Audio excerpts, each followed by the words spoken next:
അധ്യായം 11. കപട അപ്പസ്തോലന്മാർ. അല്പം ഭോഷത്വം സംസാരിക്കുന്നത് നിങ്ങൾ സഹിക്കുമെന്ന് പ്രതീക്ഷിക്കുന്നു. നിങ്ങളിപ്പോൾ തന്നെ എന്നോട് സഹിഷ്ണുത കാണിക്കുന്നുണ്ടല്ലോ. എനിക്ക് നിങ്ങളോട് ദൈവികമായ അസൂയ തോന്നുന്നു. എന്തെന്നാൽ നിർമ്മലമായ വധുവിനെ അവളുടെ ഭർത്താവിനെന്നതുപോലെ നിങ്ങളെ ക്രിസ്തുവിന് സമർപ്പിക്കേണ്ടതിന് ക്രിസ്തുവുമായി നിങ്ങളുടെ വിവാഹ നിശ്ചയം ഞാൻ നടത്തി. എന്നാൽ സർപ്പം ഹൗവായെ തന്ത്രപൂർവം ചതിച്ചതുപോലെ നിങ്ങളുടെ ചിന്തകൾ ക്രിസ്തുവിലുള്ള ലാളിത്യത്തിലും വിശുദ്ധിയിലും നിന്ന് വ്യതിചലിക്കപ്പെടുമോ എന്ന് ഞാൻ ഭയപ്പെടുന്നു. എന്തെന്നാൽ ഞങ്ങൾ പ്രസംഗിച്ചതല്ലാത്ത മറ്റൊരു യേശുവിനെ ആരെങ്കിലും വന്ന് പ്രസംഗിക്കുകയോ നിങ്ങൾ സ്വീകരിച്ചതല്ലാത്ത മറ്റൊരു ആത്മാവിനെ നിങ്ങൾ സ്വീകരിക്കുകയോ നിങ്ങൾ കൈക്കൊണ്ടതല്ലാത്ത മറ്റൊരു സുവിശേഷം നിങ്ങൾ കൈക്കൊള്ളുകയോ ചെയ്താൽ നിങ്ങൾ അനായാസം അതിനെല്ലാം കീഴടങ്ങുകയായിരിക്കും ചെയ്യുക. ഈ അപ്പസ്തോല പ്രമാണികളെക്കാൾ ഒട്ടും കുറഞ്ഞവനല്ല ഞാൻ എന്നാണ് എൻ്റെ വിശ്വാസം. എനിക്ക് പ്രസംഗ ചാതുര്യം കുറവായിരിക്കാം, എങ്കിലും അറിവിൽ ഞാൻ പിന്നോക്കമല്ല. എല്ലാ കാര്യങ്ങളിലും എല്ലാ വിധത്തിലും ഇത് ഞങ്ങൾ വെളിപ്പെടുത്തിയിട്ടുണ്ടല്ലോ. ദൈവത്തിൻ്റെ സുവിശേഷം പ്രതിഫലം കൂടാതെ പ്രസംഗിച്ചുകൊണ്ട് നിങ്ങളുടെ ഉത്കർഷത്തിന് വേണ്ടി ഞാൻ എന്നെ തന്നെ താഴ്ത്തിയത് തെറ്റാണോ? നിങ്ങളെ ശുശ്രൂഷിക്കുന്നതിന് വേണ്ടി മറ്റ് സഭകളിൽ നിന്ന് സഹായം സ്വീകരിച്ചുകൊണ്ട് ഞാൻ അവരെ കവർച്ച ചെയ്യുകയായിരുന്നു. ഞാൻ നിങ്ങളുടെ കൂടെ ആയിരിക്കുമ്പോൾ എനിക്ക് ഞെരുക്കമുണ്ടായെങ്കിലും ആരെയും ഞാൻ ബുദ്ധിമുട്ടിച്ചില്ല. മക്കതോനിയയിൽ നിന്ന് വന്ന സഹോദരന്മാരാണ് എൻ്റെ ആവശ്യങ്ങൾ നിറവേറ്റി തന്നത്. അതിനാൽ നിങ്ങളെ ഒരു പ്രകാരത്തിലും ബുദ്ധിമുട്ടിക്കാതിരിക്കാൻ ഞാൻ ശ്രദ്ധിച്ചു, മേലിലും ശ്രദ്ധിക്കും. ക്രിസ്തുവിൻ്റെ സത്യം എന്നിലുള്ളതുകൊണ്ട് എൻ്റെ ഈ പ്രശംസ അഖായിയ പ്രദേശങ്ങളിൽ കേൾക്കപ്പെടാതിരിക്കുകയില്ല. എന്തുകൊണ്ട്? ഞാൻ നിങ്ങളെ സ്നേഹിക്കാത്തതുകൊണ്ടോ? അങ്ങനെയല്ലെന്ന് ദൈവത്തിനറിയാം. ഞാനിപ്പോൾ ചെയ്യുന്നത് തുടർന്നും ചെയ്യും. അങ്ങനെ തങ്ങളുടെ പ്രേക്ഷിത വേല ഞങ്ങളുടേതുപോലെ തന്നെയാണെന്ന് വൻപു പറയുന്നവരുടെ അവകാശവാദം ഞങ്ങൾ ഖണ്ഡിക്കുകയും ചെയ്യും. അത്തരക്കാർ കപടനാട്യക്കാരായ അപ്പസ്തോലന്മാരും വഞ്ചകരായ ജോലിക്കാരും ക്രിസ്തുവിൻ്റെ അപ്പസ്തോലന്മാരായി വ്യാജവേഷം ധരിച്ചവരുമാണ്. അത്ഭുതപ്പെടേണ്ട. പിശാച് പോലും പ്രഭാപൂർണനായ ദൈവദൂതനായി വേഷം കെട്ടാറുണ്ടല്ലോ. അതിനാൽ അവൻ്റെ ശുശ്രൂഷകരും നീതിയുടെ ശുശ്രൂഷകരായി വേഷം കെട്ടുന്നെങ്കിൽ അതിലെന്തത്ഭുതം! അവരുടെ പരിണാമം അവരുടെ പ്രവൃത്തികൾക്കനുസൃതമായിരിക്കും. അപ്പസ്തോലൻ്റെ സഹനം. എന്നെ ഭോഷനായി ആരും കരുതരുതെന്ന് ഞാൻ ആവർത്തിച്ചു പറയുന്നു. അഥവാ നിങ്ങൾ കരുതുകയാണെങ്കിൽ എനിക്കും അല്പം ആത്മപ്രശംസ ചെയ്യേണ്ടതിന് എന്നെ ഭോഷനായി തന്നെ സ്വീകരിക്കുവിൻ. കർത്താവിൻ്റെ അധികാരത്തോടെ അല്ല, പ്രത്യുത ആത്മപ്രശംസയിലുള്ള ഈ ദൃഢവിശ്വാസത്തോടെ ഒരു ഭോഷനെ പോലെയാണ് ഞാൻ സംസാരിക്കുന്നത്. പലരും ലൗകിക കാര്യങ്ങളെപ്പറ്റി പ്രശംസിക്കാറുള്ളതുപോലെ ഞാനും പ്രശംസിക്കും. ബുദ്ധിമാന്മാരായ നിങ്ങൾ വിഡ്ഢികളോട് സന്തോഷപൂർവ്വം സഹിഷ്ണുത കാണിക്കാറുണ്ടല്ലോ.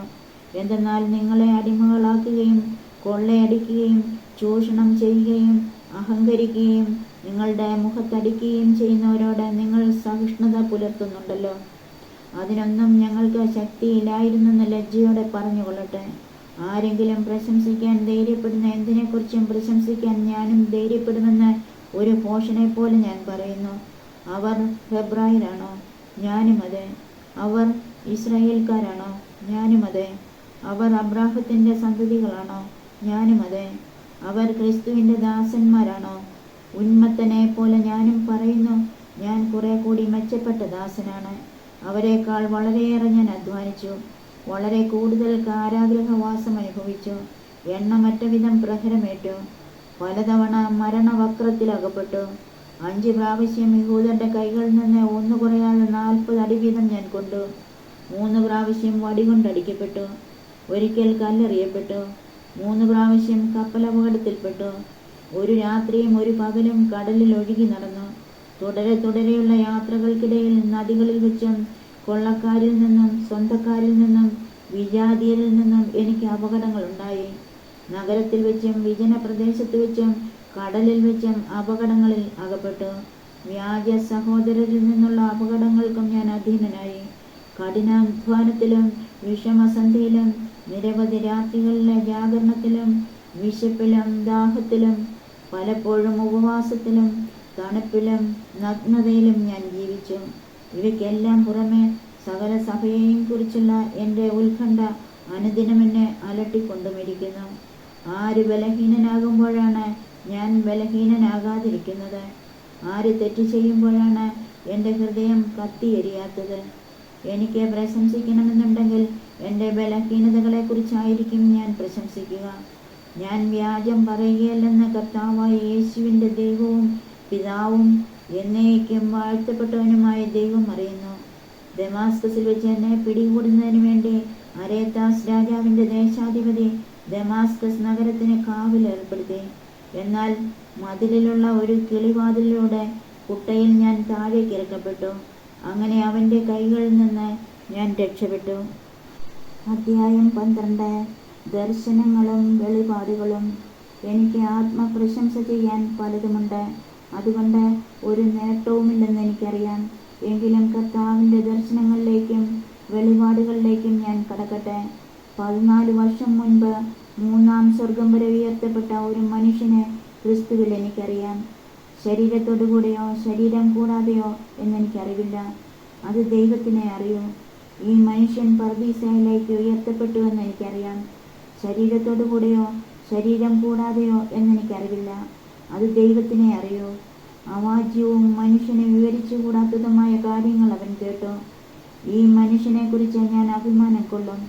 എന്നെക്കുറിച്ച് സ്വന്തം ബലഹീനതകളിലല്ലാതെ ഞാൻ അഭിമാനം കൊള്ളുകയില്ല. ആത്മപ്രശംസയ്ക്ക് ഇച്ഛിക്കുന്നെങ്കിൽ തന്നെ ഞാനൊരു ഭോഷനാവുകയില്ല. എന്തെന്നാൽ സത്യമായിരിക്കും ഞാൻ സംസാരിക്കുക. എന്നിൽ കാണുകയും എന്നിൽ നിന്ന് കേൾക്കുകയും ചെയ്യുന്നതിൽ അധികമായി ആരും എന്നെപ്പറ്റി വിചാരിക്കാതിരിക്കേണ്ടതിന് ഞാൻ ആത്മപ്രശംസ ഒഴിവാക്കുന്നു. വെളിപാടുകളുടെ ആധിക്യത്താൽ ഞാൻ അധികം ആഹ്ലാദിക്കാതിരിക്കേണ്ടതിന് ശരീരത്തിലൊരു മുള്ള എനിക്ക് നൽകപ്പെട്ടിരിക്കുന്നു. അതായത് എന്നെ ശല്യപ്പെടുത്തുന്നതിനും മതിമറന്ന് ആഹ്ലാദിക്കാതെ എന്നെ നിയന്ത്രിക്കുന്നതിനും വേണ്ടിയുള്ള പിശാചിൻ്റെ ദൂതൻ. അതെന്നെ വിട്ടകലാൻ വേണ്ടി 3 പ്രാവശ്യം ഞാൻ കർത്താവിനോട് അപേക്ഷിച്ചു. എന്നാൽ അവിടുന്ന് എന്നോട് അരുളിച്ചെയ്തു, നിനക്ക് എൻ്റെ കൃപ മതി. എന്തെന്നാൽ ബലഹീനതയിലാണ് എൻ്റെ ശക്തി പൂർണ്ണമായി പ്രകടമാകുന്നത്. ക്രിസ്തുവിൻ്റെ ശക്തി എൻ്റെ മേൽ ആവസിക്കേണ്ടതിന് ഞാൻ പൂർവാധികം സന്തോഷത്തോടെ എൻ്റെ ബലഹീനതയെക്കുറിച്ച് പ്രശംസിക്കും.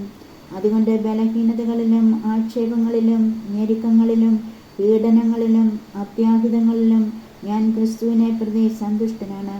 എന്തെന്നാൽ ബലഹീനനായിരിക്കുമ്പോഴാണ് ഞാൻ ശക്തനായിരിക്കുന്നത്. പൗലോസിൻ്റെ വ്യഗ്രത. ഞാനൊരു ഭോഷനായിപ്പോയല്ലോ, നിങ്ങളാണതിന് കാരണക്കാർ. എന്തെന്നാൽ നിങ്ങളെന്നെ പ്രശംസിക്കേണ്ടവരായിരുന്നു. ഞാൻ നിസ്സാരനാണെന്നിരിക്കലും ഈ അപ്പസ്തോല പ്രമാണികളേക്കാൾ ഒട്ടും കുറഞ്ഞവനല്ല. തെളിവുകളോടും അത്ഭുതങ്ങളോടും ശക്തികളോടും കൂടെ എല്ലാ തരത്തിലുമുള്ള സഹനങ്ങളിലും ഒരു അപ്പസ്തോലന് ചേർന്ന അടയാളങ്ങൾ നിങ്ങൾക്ക് നൽകപ്പെട്ടു. ഞാൻ നിങ്ങൾക്ക് ഒരു ഭാരമായി തീർന്നിട്ടില്ല എന്നതിലൊഴികെ മറ്റെന്തിലാണ് നിങ്ങൾക്ക് മറ്റു സഭകളെക്കാൾ കുറവ് വന്നിട്ടുള്ളത്? ആ അപരാധം എന്നോട് ക്ഷമിക്കുവിൻ. ഇതാ ഞാൻ 3-ാം പ്രാവശ്യം നിങ്ങളെ സന്ദർശിക്കാൻ തയ്യാറായിരിക്കുന്നു. തീർച്ചയായും ഞാൻ നിങ്ങൾക്കൊരു ഭാരമായിരിക്കുകയില്ല. എന്തെന്നാൽ ഞാൻ കാക്ഷിക്കുന്നത് നിങ്ങളെയാണ്, നിങ്ങൾക്കുള്ളതല്ല. മക്കൾ മാതാപിതാക്കന്മാർക്ക് വേണ്ടിയല്ല സമ്പാദിക്കേണ്ടത്, മറിച്ച് മാതാപിതാക്കന്മാർ മക്കൾക്ക് വേണ്ടിയാണ്. ഞാൻ അതീവ സന്തോഷത്തോടെ നിങ്ങളുടെ ആത്മാക്കൾക്ക് വേണ്ടി എനിക്കുള്ളതെല്ലാം ചെലവഴിക്കുകയും എന്നെ തന്നെ സമർപ്പിക്കുകയും ചെയ്യും. ഞാൻ നിങ്ങളെ കൂടുതൽ സ്നേഹിക്കും തോറും നിങ്ങൾ എന്നെ കുറച്ച് മാത്രമാണോ സ്നേഹിക്കേണ്ടത്? ഞാൻ നിങ്ങളെ ബുദ്ധിമുട്ടിച്ചിട്ടില്ല എന്ന് നിങ്ങൾ സമ്മതിക്കുമെങ്കിലും നിങ്ങളെ കബളിപ്പിച്ച് സൂത്രത്തിൽ വശപ്പെടുത്തുകയായിരുന്നുവെന്ന് നിങ്ങൾ പറയുന്നു. ഞാൻ നിങ്ങളുടെ അടുത്തേക്ക് അയച്ച ആരെങ്കിലും വഴി ഞാൻ നിങ്ങളെ കബളിപ്പിച്ചിട്ടുണ്ടോ? തീത്തോസ് പോകണമെന്ന് ഞാൻ നിർബന്ധിച്ചു. അവൻ്റെ കൂടെ ഒരു സഹോദരനെയും അയച്ചു. തീത്തോസ് നിങ്ങളെ കബളിപ്പിച്ചില്ലല്ലോ. ഒരേ ആത്മാവിലല്ലേ ഞങ്ങൾ പ്രവർത്തിച്ചത്, ഒരേ പാതയിലല്ലേ ഞങ്ങൾ നടന്നത്. ഞങ്ങൾ നിങ്ങളുടെ മുമ്പിൽ ഞങ്ങളെ തന്നെ ന്യായീകരിക്കുകയായിരുന്നുവെന്നാണ് ഇത്രയും കാലം നിങ്ങൾ വിചാരിച്ചിരുന്നത്. പ്രിയപ്പെട്ടവരെ, ഞങ്ങൾ യഥാർത്ഥത്തിൽ നിങ്ങളുടെ അഭ്യുന്നതിക്ക് വേണ്ടി ദൈവസമക്ഷം സമസ്തവും ക്രിസ്തുവിലാണ് പ്രസംഗിച്ചിരുന്നത്. ഒരുപക്ഷെ ഞാൻ വരുമ്പോൾ ഞാൻ ആഗ്രഹിക്കുന്ന നിലയിൽ നിങ്ങളെയും നിങ്ങൾ ആഗ്രഹിക്കുന്ന നിലയിൽ എന്നെയും കാണാതിരിക്കുമോ എന്ന് ഞാൻ ഭയപ്പെടുന്നു.